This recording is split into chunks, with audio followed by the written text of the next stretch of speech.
اچھا جی، اگلی آیت مبارکہ، اللہ الذی رفع السماوات بغیر عمد ترونها ثم استوى علی العرش وسخر الشمس والقمر کل یجری لاجل مسمى یدبر الامر یفصل الآیات لعلکم بلقاء ربکم توقنون۔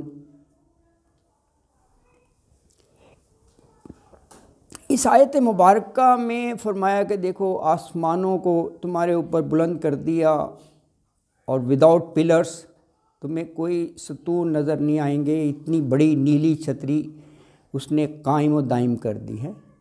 اس کے بعد وہ عرش پر مستوی ہوا اللہ تعالیٰ، اور کہا کہ یہ سورج چاند شمس و قمر یہ ہم نے انسان کی خدمت میں لگا دیے، بڑے فائدے لیتا ہے سورج سے بھی چاند سے بھی انسان، اور کہا کہ ہم نے ان کو بھی اپنے حکم کے پابند کر دیا کہ یہ چل رہے ہیں ایک خاص راستے پر، ہے نا جی، مدار آربٹس ہوتے ہیں نا، لیکن کہا یہ سب کچھ جو ہے لاجل مسمى ہے، ناٹ فار ایور، خاص وقت تک، جب تک ہم چاہیں گے، جب ہمارا ارادہ ہوا اس بساط کو لپیٹنے کا تو یہ تمام نظام وہ خواہ عرض کا ہو یا سما کا ہو لپیٹ دیا جائے گا وہ آخرت میں۔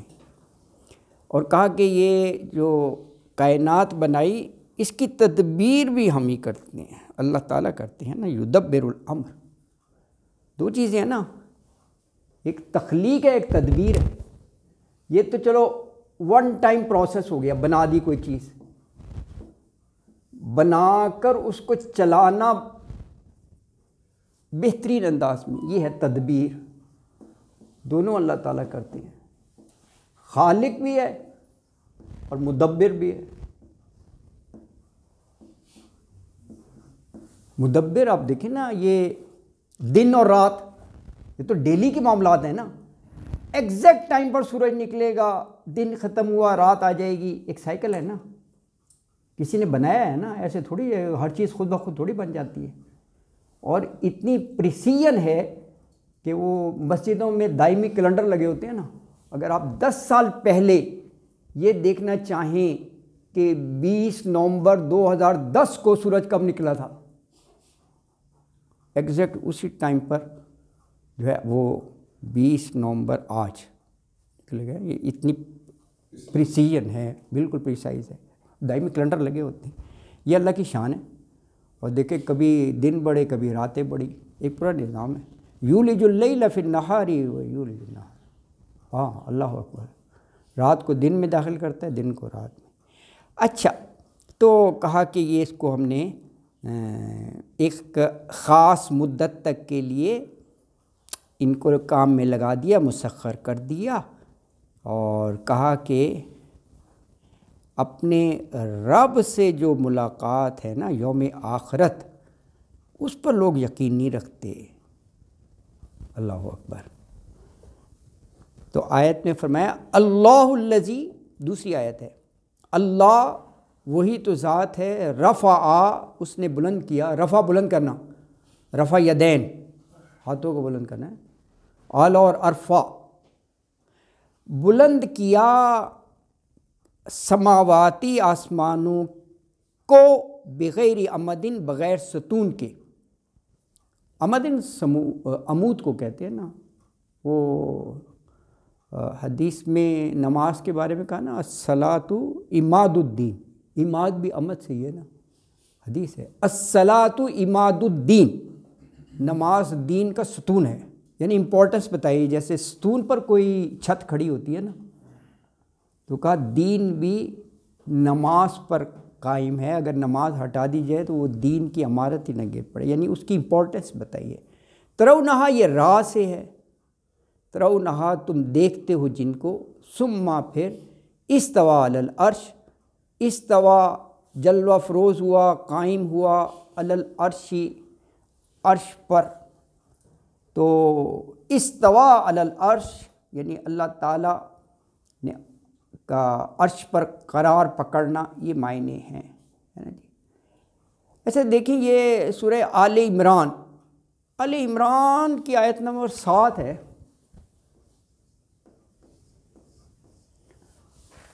وہاں کیا کہا گیا؟ وہاں کہا کہ قرآن حکیم میں کچھ آیات آپ کو محکمات ملیں گی، محکم مضبوط، کہا وہی ام الکتاب ہیں، اصل شریعت ام الکتاب میں ہے، یعنی جو ڈوز اینڈ ڈونٹس آتے ہیں نا، کیا کرنا ہے اور کس سے بچنا ہے، کہا سب محکمات میں مل جائیں گے، لیکن کہا ساتھ کچھ متشابہات بھی ہیں۔ ہم قرآن میں تماثیل بھی دیں گے، مثالیں، کبھی کہیں گے ید اللہ، اللہ کا ہاتھ، اور اس میں نہیں آتا آیت کرسی میں کہ وسیع کرسی، آیت الکرسی میں کرسی کا نام آتا ہے، ہاں بالکل۔ تو یہ آدمی کہے کہ جی اللہ کی کرسی کیسی ہوگی، کتنی بڑی ہوگی، کس میٹیریل کی بنی ہوگی، ایسے سوچنے لگے، متشابہات ہیں، اس کی شان کے مطابق ہوگی۔ اسی طرح عرش، یہ سوچنا کیسا ہوگا، کتنا بڑا ہوگا، کیسے جلوہ فروز ہوگا، یہ متشابہات ہیں۔ تو اس کے بارے میں کبھی بھی اتنا وہ تردد نہیں ہونا چاہیے کہ جی یہ عرش کا ذکر کیا ہے، اس کی کیفیت کیا ہوگی، اور نہ کسی چیز سے تشبیہ دینی چاہیے۔ یہ بھی اللہ تعالیٰ نے ایک جگہ کہا ہے، 42:11 پڑھیں آپ، کیا تشبیہ وغیرہ نہ دو، 42:11 میں یہ کہا کہ اللہ کی اور اللہ کے جو وہ ہے نا تشبیہ کسی سے نہیں دینی چاہیے۔ الفاظ ہیں لیس کمثلہ شیء، ہاں اس جیسا کوئی نہیں، آپ مثال دے دیں نا، کیونکہ تخت تو بہت ہوتے ہیں، تخت کا قرآن میں وہ بلقیس کے تخت کا بھی ذکر ہے، جو حضرت سلیمان نے ان کو دعوت بھیجی تھی اور بلایا تھا، ملکہ تھی ایک ملک کی، سورج کی پوجا پاٹ کرتی تھی، تو وہ سارے جنات اور وہ ان کے انڈر تھے نا، تو اس کو بلایا، تو کہا کہ کون اس کے آنے سے پہلے پہلے اس کا تخت، عرش کی بات ہو رہی نا، تخت یہاں میرے سامنے حاضر کر دے گا، اللہ اکبر، کیا شان تھی۔ تو وہ تخت آ گیا تھا، لے آئے اس کا تخت نا اس کے آنے سے پہلے، وہ سورہ نمل میں یا سورہ صافات میں ہے، کمال کا ہے، وہ پڑھنا چاہیے، اس کا پورا نقشہ کھینچا ہے۔ وہ ملکہ آئی تو وہ اس نے اپنی شلوار اونچی کر لی کہ پانی کے نہ چھینٹے پڑ جائے، وہ پانی نہیں تھا، شیشہ، یعنی اتنا وہ چمک رہا تھا کہ اس کو لگا کہ میں پانی پہ چل رہی ہوں، اللہ اکبر، اتنا کرسٹل کلیئر تھا۔ شان ہے یہ اللہ کی بہت، وہ بھی جلیل القدر پیغمبر تھے حضرت سلیمان، چیونٹیوں کی، پرندوں کی آوازیں سمجھتے تھے، اللہ اکبر۔ اچھا یہ عرش کی بات ہو رہی تھی، تو یہ جو ہے نا یہ اس کی شان کے مطابق بس اتنا ہی کافی ہے، وہ اپنے عرش پر جو ہے نا جلوہ فروز ہوا۔ اور وسخر الشمس والقمر، سخرہ مسخر کر دیا یعنی کام پر لگا دیا، شمس والقمر، سورج کو اور چاند کو، اللہ اکبر۔ یہ دیکھیں سب چیزیں جو ہے نا اللہ نے انسان کو اشرف المخلوق بنایا، اس کے فائدے کے لیے ساری چیزیں بنا دیں۔ اب دیکھیں نا شمس و قمر بظاہر تو آپ کو آسمان پر فلکیات کا ملے گا، انسان کو کتنا فائدہ ہے، جہاں سورج نہ پڑ رہا ہو وہاں فصل ہی نہیں ہوتی۔ آپ دیکھیں گھاس بھی وہاں پر اتنی ہری اور وہ نہیں آپ کو نظر آئے گی جہاں بالکل ہی دھوپ نہ جاتی ہو، یعنی یہ کھیتوں اور زراعت کے لیے بھی کتنا ضروری کرتی ہے۔ اور یہ کہا جاتا ہے کہ سورج کی گرمی سے پھل پکتے ہیں اور چاند کی ٹھنڈک سے مٹھاس پڑتی ہے، نظام ہے، تو یہ انسانی کے لیے ہے نا، پھل ہے نا، کتنے آم ہیں اور چیزیں ہیں، یہ شان ہے، یہ جو چاند کی ہے نا اس سے اس میں ٹھنڈ وہ مٹھاس پیدا ہوتی ہے، اور دیکھیں کتنا فائدہ ہے۔ بہرحال یہ وہاں بھی آتا ہے نا سورہ کیا جو آپ زیادہ پڑھتے ہیں، یاسین پڑھتے ہیں آپ، یاسین، اس کی آیت 38 ہے، 36 38، یہ سورت کا نام، یہ آیت کا نمبر، یہ سورت کا نمبر 36 سورہ یاسین ہے۔ وہاں پر فرمایا وَالشَّمْسُ تَجْرِي لِمُسْتَقَرٍ لَهَا ذَلِكَ تَقْدِيرُ الْعَزِيزِ الْعَلِيمِ، اور پھر اگلی آیت میں بھی کہا وَالْقَمَرَ قَدَّرْنَاهُ مَنَازِلَ حَتَّى عَادَ كَالْعُرْجُونِ الْقَدِيمِ، اللہ اکبر۔ یہ شمس و قمری کے بارے میں تو وہاں ہے سورہ یاسین میں کہ ہم نے ان کا بنا دیا ہے، منازل بنا دیے ہیں، جیسے سورج ایک سال میں شاید چکر پورا کرتا ہے، چاند جو ہے نا ایک مہینے میں ہے۔ پہلی کا چاند نظر آیا وہ کریسنٹ ہلال بالکل باریک، پھر وہ گریجولی بڑا ہوتا ہے اور 14 کو پورا ہو جاتا ہے، 14ویں کا چاند، اللہ اکبر ہے نا یہ۔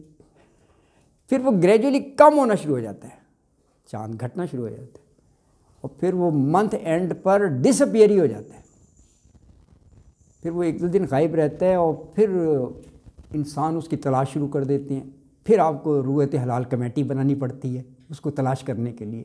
یہ منازل ہے نا، یہ اللہ تعالیٰ کا نظام ہے یہ۔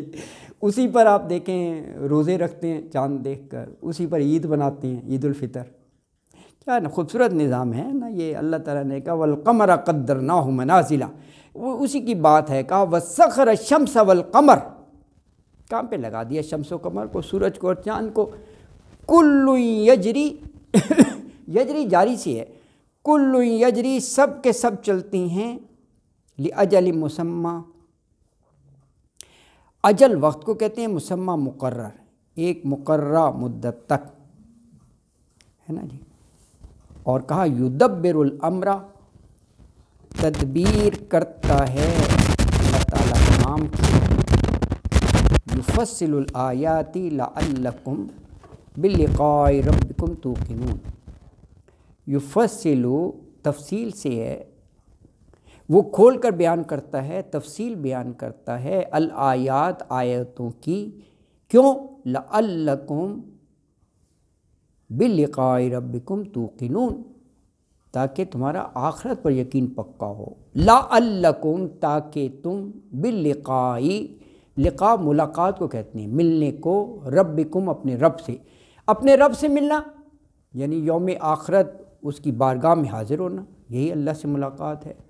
توقنون یہ یقین سے ہے لفظ۔ تو آیت مبارکہ میں لوگوں کو مخاطب کر کے توجہ دلائی ہے کہ ذرا غور تو کرو، اللہ نے وداؤٹ پلر آسمانوں کو بلند کیا، پھر وہ عرش پر قائم ہو گیا، ثم استویٰ علی العرش، اور اس نے سورج اور چاند کو مسخر کر دیا، یعنی ایک ضابطے کا پابند کر دیا، کس وقت نکلنا ہے، کس وقت غروب ہونا ہے، کیا منازل ہیں سب، اور کہا یہ ایک مقررہ وقت تک اپنی موومنٹ جاری رکھیں گے، کل یجری لاجل مسمى، یہ حرکت کرتے رہیں گے۔ اور کہا کہ دیکھو اللہ نے کائنات کو بنائی نہیں بلکہ یدبر الامر، وہ پورا نظام بھی چلا رہا ہے، تدبیر کر رہا ہے، اور وہ اپنی نشانیوں کو یفصل تفصیل سے بیان کرتا ہے تاکہ تم ان پر غور و خوض کرو اور اپنے رب سے ملنے کا یقین کرو۔ اللہ اکبر۔ تو سر ثم استوى على العرش، جی اس کو ذرا سر کہیں گے ایکسپلین کریں۔ سر یہ دیکھیں نا، اور جگہ بھی آیا ہے کہ اللہ تعالیٰ نے جو یہ بنایا ہے نا پورا ایک نظام، آیا نا فی ستۃ ایام، 6 دنوں میں، پھر 6 دنوں کی بھی فردر تفصیل بتائی ہے کہ جیسے 2 دن میں زمین، اور پھر 2 دن میں یہ کہاں بنایا، یہ سورہ شورى پڑھیں، وہاں پر اور ڈیٹیلز ہے کہ زمین پر جتنی چیزیں ہیں وہ بنائیں، اور یہ ہے نا۔ اچھا، اب یہ ساری کائنات بنا دی، یہ بھی کہا گیا ہے کہ ہر چیز پانی پر بنائی گئی ہے، یعنی پہلے صرف پانی ہی تھا۔ یہ جگہ جگہ قرآن نے اپنی تخلیقی مراحل کا ذکر کیا ہے۔ تو یہ شروع میں اللہ تعالیٰ نے پورے اس نظام کو بنایا، اور پھر اللہ تعالیٰ اپنے شان کے مطابق ایک جگہ پر وہ قائم ہو گیا۔ ویسے تو ہر جگہ ذات کے لحاظ سے موجود ہے، اللہ تعالیٰ دیکھ بھی رہا ہے، ہم کہتے ہیں نا بصیر بما تعملون، دیکھ رہا ہے جو کچھ تم کر رہے ہو، لیکن یہ سمجھانے کے لیے کہ ہر چیز اللہ کی نظر میں ہے، اللہ کنٹرول کر رہا ہے، اللہ دیکھ رہا ہے کہ وہ ایک عرش پر ایک اپنے اس پہ وہ جلوہ فروز ہو گیا، مستوی ہو گیا، قائم ہو گیا۔ بس اس حد تک ہی ہے، اس سے زیادہ، جیسے میں نے ابھی عرض کیا کہ اس سے زیادہ اس کی تعویل میں کہا جاتا ہے، پڑھنا بھی نہیں چاہیے۔ یہ جو ہے نا استویٰ علی العرش، بس اسی حد تک ہے. اور کیسا ہوگا، کیسے بیٹھا، بس وہ اپنی شان کے مطابق وہ جلوہ فروز ہے. اس میں اس کی ایگزیکٹ ماہیت اور کیفیت کو کیا اتنا وہ کریدنا اور وہ کہنا. سر پلیز آپ کچھ فرما رہے ہیں. کریدنے کی نہیں بات، ویسے جنرلی پوچھ رہا ہوں کہ یہ جو اللہ تعالیٰ نے فرمایا کہ آسمان بنا دیا، ہاں ہاں، تو یہ آسمان جو ہے یہ کیا ہے؟ کمپاؤنڈ آف گیسز ہیں یا کیا چیز ہے؟ ہاں یہ بھی آپ نے خوبصورت سوال کی ہے. یہ بھی کہا دخان، پہلے دھواں ہی دھواں ہوتا تھا. یہ اللہ کی شان ہے. یہ ایک جگہ ذکر کیا. یہ جو آپ سوال کر رہے ہیں نا، قرآن نے اس کا جواب دیا. یہ پتہ نہیں، ہاں مکسچر سا نا، پھر اللہ تعالیٰ نے وہ بنا دیا. ہاں دروازے رکھے گئے ہیں، اس کی تفصیل بتائی ہے. ہاں اب یہ ایگزیکٹ کیا میٹیریل ہے، یہ دیکھیں یہ بھی شان ہے. جہاں سے آپ کو وہ نیلا آسمان نظر آتا ہے، یہ ایگزیکٹ کیا میٹیریل ہے. ہاں ہاں سسٹم ہے ایگزیکٹلی. ہاں وہ آسمان ہے. ہاں دور سے بھی دیکھیں نا کوئی چیز، یہ جو ہے نا، یہ ایک لحاظ صحیح کہہ رہے ہیں، کیونکہ سما جو ہے بہت سی جگہ صرف بلندی کے معنوں میں ہے. ایک تو ہوتا ہے نا لٹرلی ترجمہ آسمان، بہت سی جگہ سما وہ بلندی کے معنوں میں آیا ہے. بادلوں کا کہا بادل فی السما، بادل تو ادھر نزدیک ہی ہوتے ہیں، آسمان تو بہت اونچا ہوگا.